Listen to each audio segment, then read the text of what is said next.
ამ წუთებში გარემოს დაცვის სამინისტროში ბრიფინგი იწყება. ხათუნა გოგალაძის განცხადებას პირდაპირ ეთერში გთავაზობთ. მოგესალმებით. გაცნობებთ, რომ გარემოსა და ბუნებრივი რესურსების დაცვის სამინისტროში უკანასკნელი რამდენიმე დღის განმავლობაში მოხდა ორი დაუშვებელი ფაქტი. კერძოდ, დაკავებული იქნა მოქალაქე. გარემოსა და ბუნებრივი რესურსების დაცვის სამინისტროს გარემოს დაცვითი ზედამხედველობის დეპარტამენტის უფროსის ირაკლი მუკნიაშვილისათვის ქრთამის სახით 30.000 ლარის გადაცემის ფაქტზე. აღნიშნული საგამოძიებო ღონისძიება ჩატარდა შინაგან საქმეთა სამინისტროს სახელმწიფო უსაფრთხოების სააგენტოსა და გარემოსა და ბუნებრივი რესურსების დაცვის სამინისტროს სახელმწიფო საქვეუწყებო დაწესებულება გარემოს დაცვითი ზედამხედველობის დეპარტამენტის მიერ ერთობლივად.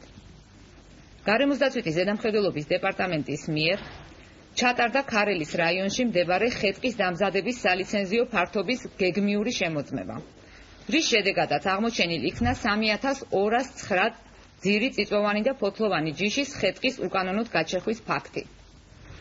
წინასწარი მონაცემებით გარემოზე მიყენებულმა ზიანმა 850.000 ლარი შეადგინა, ხოლო მოქალაქეს სალიცენზიო პირობების შეუსრულებლობასთან დაკავშირებით ჯარიმა დაეკისრა.